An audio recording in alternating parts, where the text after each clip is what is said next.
く死ねますね。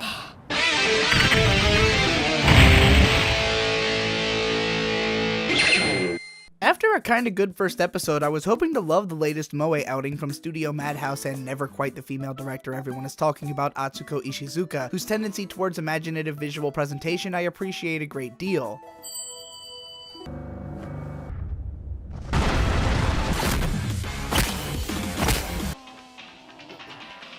Though I've never felt a powerful sense of aesthetic mastery or cohesion from any of her work the way that I do when watching some of Naoko Yamada's or Sayo Yamamoto's. 私か?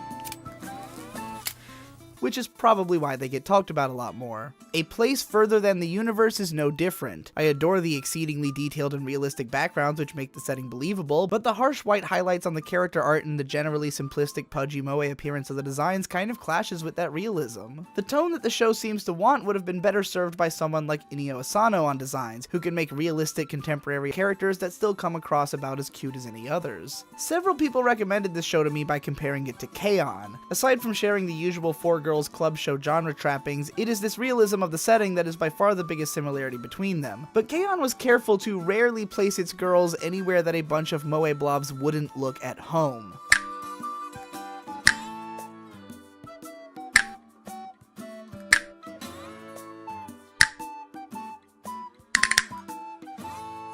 Actually, this other show isn't much like K-On! In the first place. It's much more like Hibike Euphonium. And what do you know? It's written by the same guy!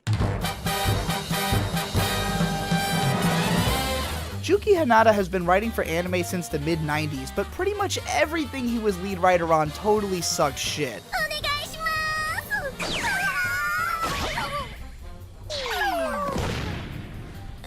Until about 2009, when some of it started to be at least okay. It just so happened that around that same time was when Hanada was indeed a part of K-On!'s writing team. I honestly want to believe that working on K-On! Somehow taught Juki Hanada how to write character interactions, because he quickly became adept at it. Seitokai no Ichizon, Jellyfish Princess, Level E, Nichijou, and the ever-popular Steins Gate all came soon afterwards, and what they have in common is exceedingly memorable characters who deliver some of the best punchlines in anime. 俺は結構構想系とか苦手。俺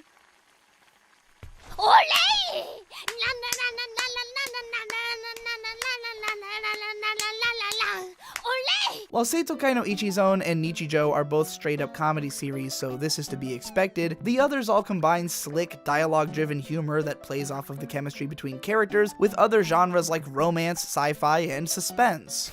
あれは僕のペットだ。何？お前さっき自分の正体だって。あれはこういうペットを飼っているような性格という意味だよ。Yay, hey, As his career continued into stuff like Chunibyo, Love Live, and Kyokai no Kanata though, something started to irk me about his style. Juki Hanada is excellent at writing bombastic, over-the-top, unrealistic comedy characters. A big part of what makes the early part of Steins Gate so engaging is the detailed and believable eccentricities of its central cast and how those play off of one another. ダルは宇宙同様、日々膨張を続けているからな。When the show becomes a sci-fi thriller, its characters have fewer chances to communicate, and their dialogue gets weaker as the show gets more dramatic. But thankfully, the narrative is engrossing enough to take over at that point, and the characterization takes a backseat anyways. But when Hanada can't either rely on his great comedic dialogue or the strength of the source material and has to write dramatic scenes, it seems like he still hasn't lost the habits of writing so many shitty visual novel adaptations throughout the 2000s. Now I realize that some of you are probably shouting at your monitors right now that the dramatic dialogue in Hibike Euphonium is some of your favorite ever, and don't get me wrong, I do think that there are some fantastically written scenes in that show. 待った！君はまだ知らないかもしれないけど、人と楽器は男と女のように赤い糸で結ばれているのだよ。そうなんですか。そんなこと初めて聞きました。Shut up! Kumiko's personality lends itself well to Hanada's writing style because she's always hitting us with snarky little quips, and those are his specialty. Those quips are integral to why the mountain scene is so good, for instance. 何それ？なんかエロい。But look at what happens when Hanada doesn't get to use that character.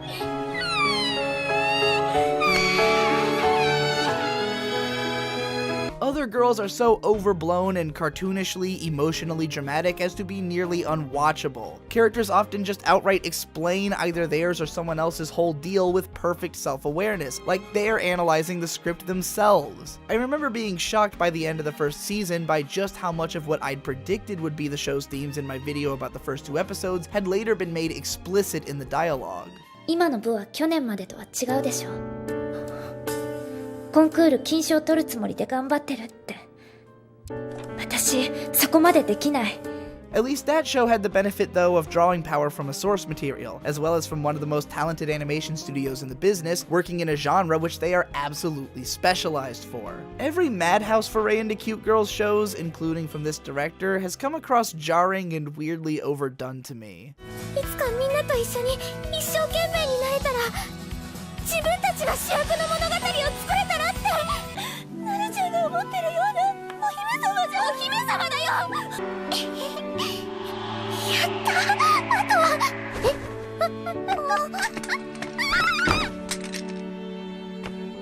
It's as though at the turn of the decade, Madhouse became aware of the fact that moe shows were no longer solely looked down on as trash, and that some had come out which people really respected, so they decided it was okay for them to make moe stuff as long as it looked respectable. But I just don't feel like their heart's in it. This brings us to Madhouse's original, Juki Hanada written, kinda good looking, but also a little weird and with an obnoxious Hallmark soundtrack show, A Place Further Than the Universe, where in the second episode, the main character finally lays bare for me all of this writer's biggest weaknesses, in a scene wherein, after pissing off her friend, she hollers out a pitch-perfect character summary of herself and the nature of her arc, thus resolving tension between them and continuing the scenario. 嫌になったんじゃないよ。ただ失敗したくない。やっぱりやめとけよかったって思いたくない。言ってよかった。しらせちゃんの計画に乗ってよかったって思いたい。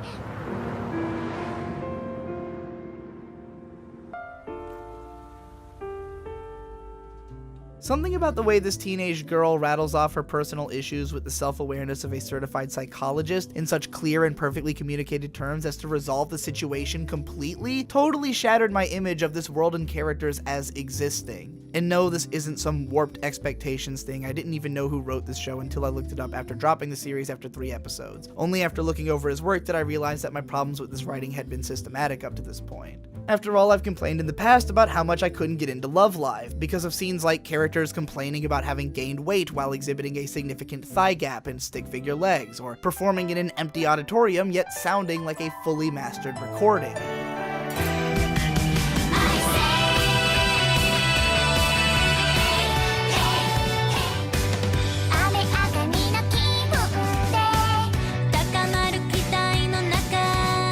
Etc. I realize that these aren't inherently negative qualities of the show, but they perfectly encapsulate the reasons that K-On! Has remained my favorite for most of a decade over all the fluffy moe bullshit that's followed in its wake. Because that show cared about every single goddamn detail, from capturing the live sound in the auditorium,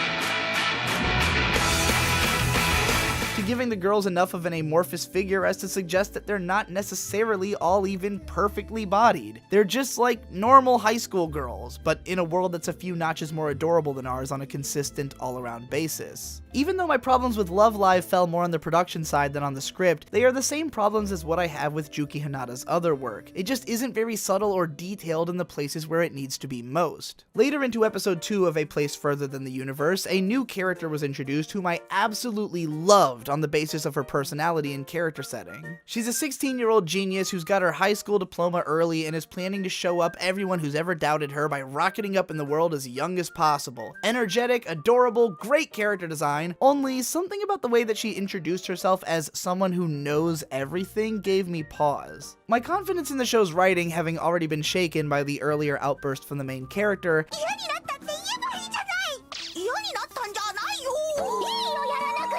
I got the funny feeling that I was going to see a lot of this character telling other characters exactly what their deal is, jumpstarting character arcs, strategically being made available to dispense information about other characters' feelings, and tactically withholding information based on her sense of another character's development, i.e. she was going to be a writer's convenience, and by episode 3, that was exactly what she'd become. The screen-demanding presence displayed in her introduction had completely subsumed into a general smart guy straight man character, keeping the idiots on track through the increasingly complicated narrative.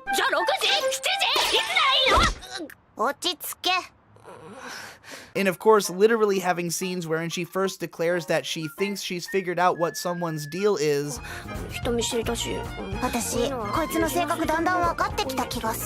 and then later explains to another character what their own deal is. 今さら冗談だよ。思いの強さとわがままは紙一重であるって言うだろ。 It was literally what I was afraid of. Nothing like this ever happens in K-On! Yui and Ritsu are both too lacking in self-awareness to describe themselves accurately at all, and both have too limited a vocabulary to communicate their feelings about the others in a way that those or anyone else would understand. お姉ちゃん何してるの？こうやって暗いところで輝けりっちゃん作戦を考えているんだよ。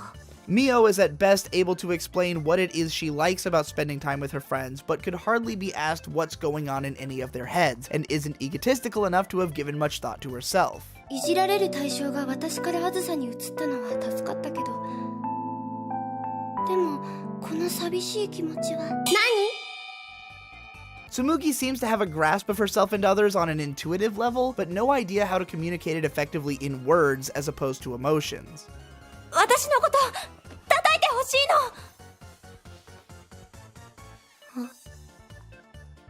Azusa is more analytically minded and by far the most self-aware, but her struggle to understand the motivations of her seniors is basically her entire season 1 arc. どう？似合う。さすが武器だな。あれ？私がおかしいの？ Occasionally, Ui or Nodoka will give us a deeper insight about Yui, but this is reasonable both because they've each known her for her entire life, and also because Yui is a simpleton whom a child could understand. Sawa-chan sensei might give some analytical insights into the characters and her own thoughts, but she would never say them out loud unless it was to make fun of someone, which she has to be careful of, because she's kind of a massive cringe lord and everybody knows it, so she's the only one who everyone totally does think that they know all about and can dogpile on, though we as viewers get more insight into the nuances of her personality by hearing her thoughts, from sides of her which the other characters never get to see.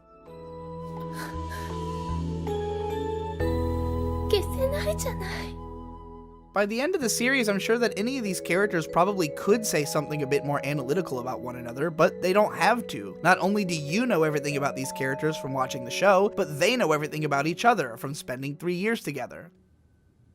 リコピン。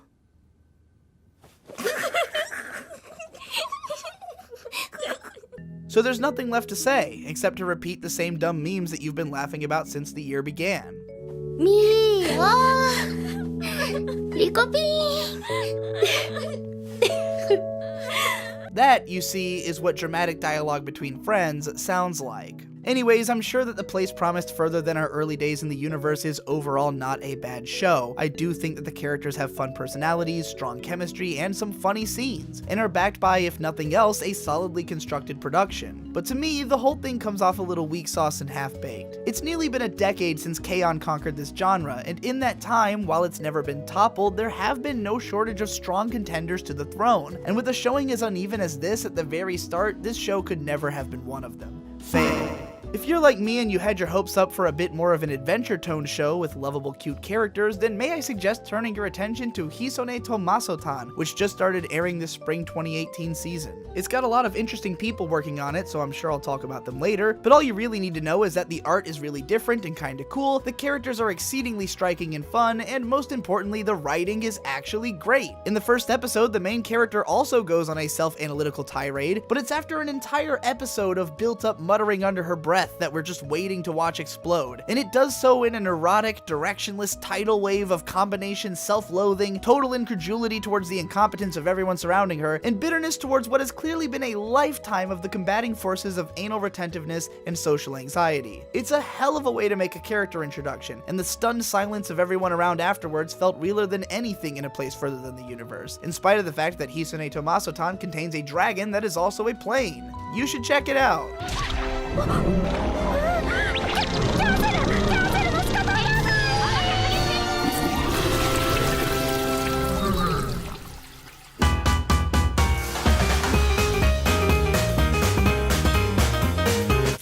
How they marketed? How they marketed? How they marketed? How they marketed? How they marketed?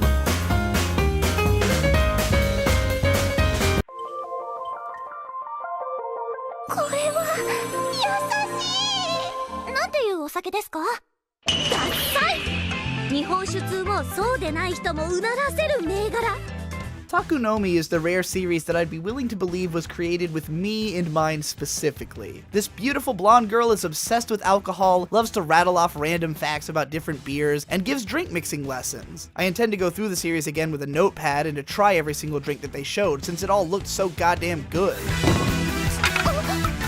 どんな味がするんだろう。乾杯。お疲れ様でした。渋い。全然甘くないし、口の中と喉にイガイガが引っかかる感じ。 This aforementioned blonde spoke to me on a level beyond relating to who I actually am, contacting instead a deeper inner vision of myself as a freewheeling, alcoholic, bohemian, lesbian fashionista who just goes around helping cute girls pick outfits and getting shit-faced with fellow big-breasted lesbian hotties who've got a habit of losing their clothes and cuddling up when drunk. みちるちゃん、うぶれかわいいわ。このまま食べちゃってもいいかしら。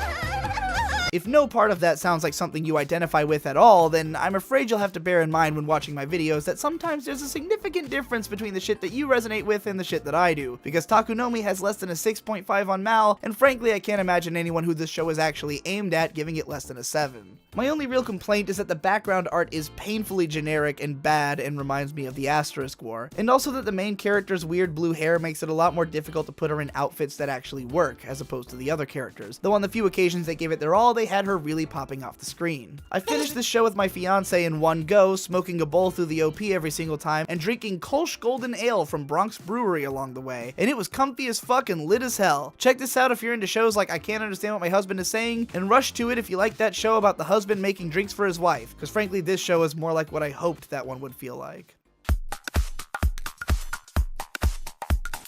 How They Marketed is a series with a narrative. How They Marketed is a series with a narrative. How They Marketed is a series with a narrative. How They Marketed is a series with a narrative. How They Marketed is a series with a narrative. How They Marketed is a series with a narrative. って逃げとる。止まらないと撃つぞ。この町のミジンコになれ。マジで出た。 斉藤、この町のミジンコとなれ。待て。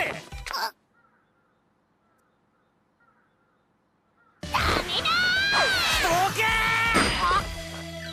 Mitsuboshi Colors is unfortunate in that it inevitably invites comparison to Ichigo Mashimoto and Mitsuno Moe, and it just obviously pales in comparison to either of them, even though it isn't so bad as to be unwatchable. The three little girls are pretty cute, I like their colors and their outfits and their clubhouse, but pretty much everything else in the show looks like dog shit. Most of the backgrounds are generic and ugly once again, and the pedestrians look shitty, plus none of the girls are really all that memorable. The one girl is like a lukewarm version of Miyu, the other girl is kind of a pale imitation of Hitoha, and the third girl is just kind of the regular lolly one, I guess. I'm sure some people would be happy just to have another show in this genre. I mean, it's not as though the existence of this one makes the other ones go away, but if you're like me, and you only rewatch shows like once every 5 years or so, and you're constantly feeling like there's something else you should be revisiting instead of watching this, then you might get sick of it pretty fast. I'm not saying that I'd never conceive of finishing this show, but I'm not going to put further effort into doing so. Fail. And now, a word from our sponsors.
オリオンドラフトビール、沖縄を代表する地ビール。三つ星沖縄ビール、これじゃなきゃダメなの。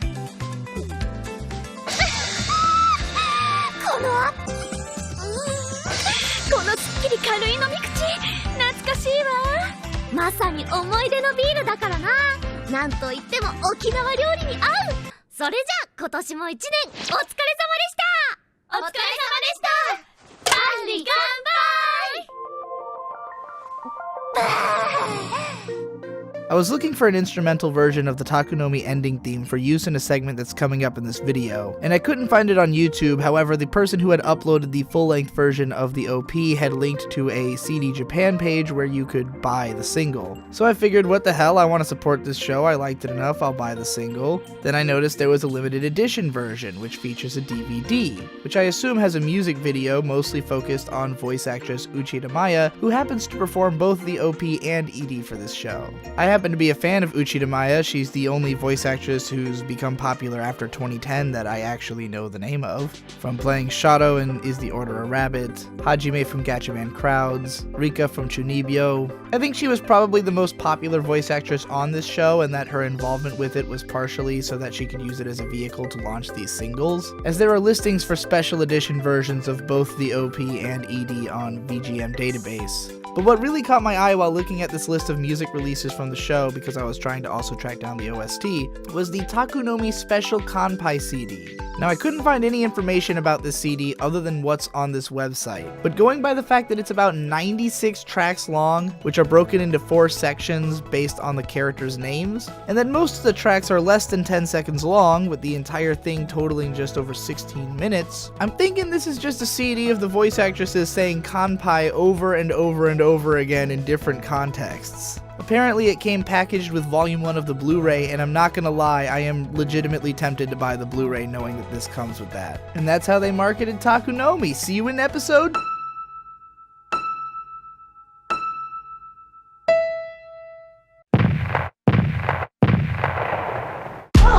Papa ain't call, even though he saw me on TV, it's all good. Fuck you. But now my balls deep in his bras jaw. Swallow girl, it's just nud. I don't know how many of you noticed this in that last section, that I said I wanted to do something with the Takunomi ED, and then I pointed out that the person who had uploaded the ED had linked to the OP on CD Japan. Now, I had not realized that the thing he was linking to was not the, exact same thing that was the video when I first found it. So I thought I was buying the ED so I could rap over it for the next section of this video. But, as you may have noticed, I actually bought the OP. So, I guess we're just gonna have to use the OP for this section. That's fine. I like the OP enough. I'll just have to write some lyrics that are fitting of it. And hopefully you'll enjoy.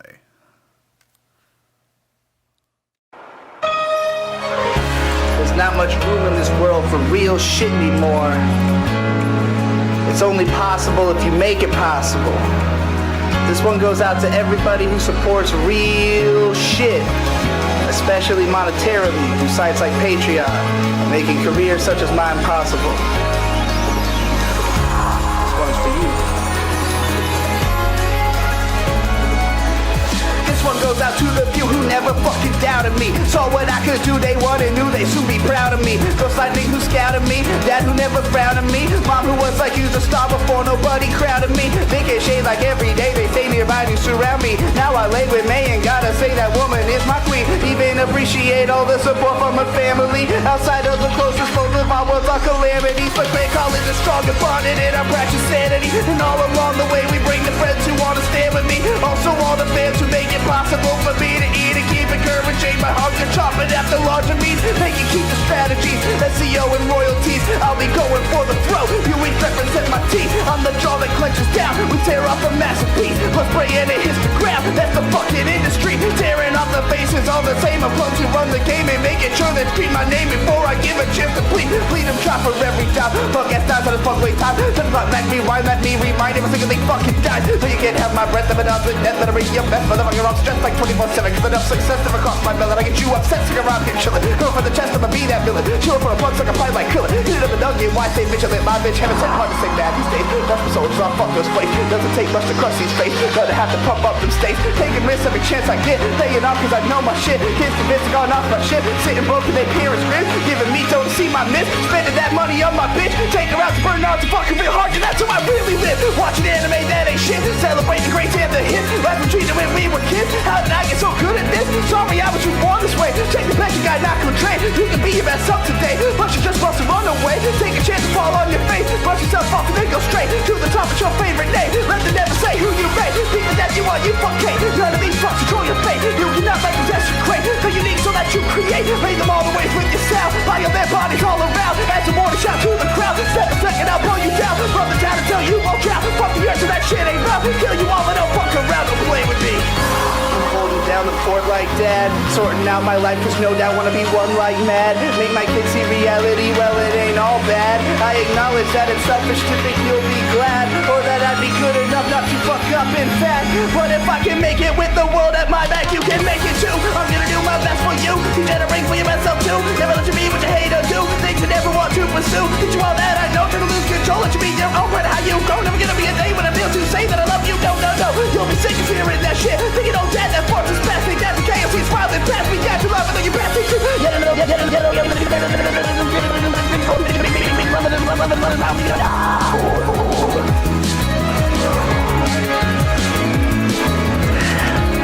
Shout out to all the Patreons and everybody else. See you next time.